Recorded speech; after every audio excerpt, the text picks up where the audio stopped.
26 नवंबर 1949 हमारे देश का कॉन्स्टिट्यूशन बनकर तैयार हो गया था और कॉन्स्टिट्यूशन असेंबली द्वारा अडॉप्ट किया गया और इसे इनैक्ट किया गया 26 जनवरी 1950 को। आखिर कॉन्स्टिट्यूशन को इनैक्ट करने के लिए यही डेट क्यों चुनी गई, आइए इसे जानते हैं।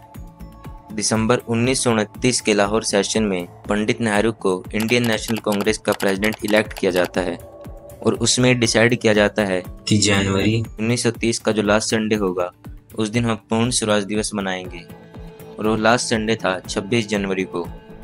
और जब संविधान बनकर तैयार हो गया तब पंडित नेहरू जी ने कहा कि 26 जनवरी 1930 का जो ऐतिहासिक दिन था उसी को याद करने के लिए हम संविधान को 26 जनवरी को इनैक्ट करेंगे। 1950 का कॉन्स्टिट्यूशन एक बाय प्रोडक्ट था the government of India act 1935 की लेगेसी का और ये ब्रिटिशर्स द्वारा पास किया गया सबसे लंबा एक्ट था जिसमें 321 सेक्शंस और 10 शेड्यूल्स थे। और 1950 के कॉन्स्टिट्यूशन का बेसिक स्ट्रक्चर इसी गवर्नमेंट ऑफ इंडिया एक्ट 1935 पर स्टैंड करता है। वैसे तो भारत के संविधान को बहुत सी कंट्रीज के कॉन्स्टिट्यूशन से इन्फ्लुएंस होकर बनाया गया था, जैसे लिबर्टी, इक्वालिटी और फ्रेटर्निटी के आइडियल्स को फ्रेंच कॉन्स्टिट्यूशन से लिया गया था। 5 ईयर गवर्निंग प्लान्स यूएसएसआर के कॉन्स्टिट्यूशन से अडॉप्ट किए गए थे। सुप्रीम कोर्ट के गवर्निंग लॉज जापान के कॉन्स्टिट्यूशन से लिए गए थे और इमरजेंसी के दौरान फंडामेंटल राइट्स को सस्पेंड करना जर्मनी के कॉन्स्टिट्यूशन से प्रेरित है। कॉन्स्टिट्यूशन का प्रियम्बल यूएस कॉन्स्टिट्यूशन से इंस्पायर्ड है और 6 फंडामेंटल राइट्स भी यूएस से कॉन्स्टिट्यूशन से ही इंस्पायर्ड हैं।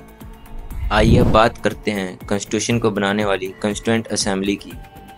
कॉन्स्टिट्यूएंट असेंबली का आइडिया सबसे पहले दिया था एम.एन. रॉय ने 1934 में और 1946 में कैबिनेट मिशन प्लान या कहीं ब्रिटिश कैबिनेट मिशन प्लान के अंडर कॉन्स्टिट्यूएंट असेंबली फॉर्म हुई 6 दिसंबर 1946 को, जिसमें 389 मेंबर्स थे, लेकिन पार्टीशन के बाद इसमें 299 मेंबर्स ही रह गए।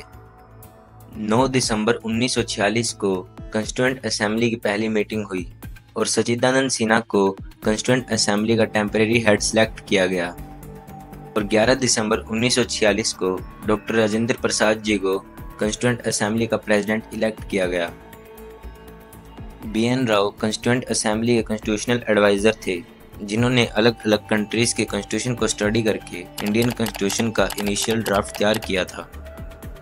कॉन्स्टिट्यूएंट असेंबली में टोटल 22 कमेटीज थी, जिसमें से ड्राफ्टिंग कमेटी सबसे इम्पोर्टेंट थी और 7 मेंबर्स की इस कमेटी के हेड थे doctor B R. Ambedkar.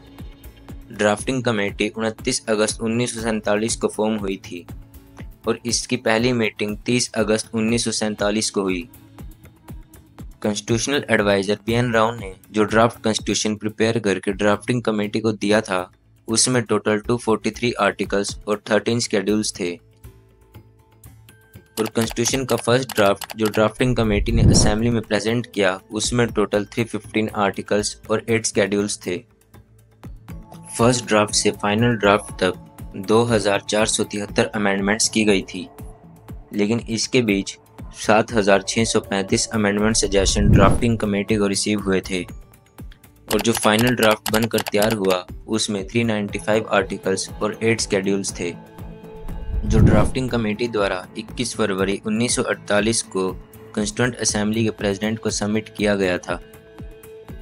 First meeting से लास्ट मीटिंग तक कॉन्स्टिट्यूएंट असेंबली के 11 सेशंस हुए, जिसमें 165 दिन लग गए और फाइनली 2 साल 11 महीने 17 दिन के बाद 26 नवंबर 1949 को कॉन्स्टिट्यूशन बनकर तैयार हो गया और कॉन्स्टिट्यूएंट असेंबली द्वारा अडॉप्ट किया गया। 24 जनवरी 1950 को कॉन्स्टिट्यूएंट असेंबली की लास्ट मीटिंग हुई, जिसमें 284 मेंबर्स ने कॉन्स्टिट्यूशन को साइन किया और 26 जनवरी 1950 को संविधान को लागू किया गया।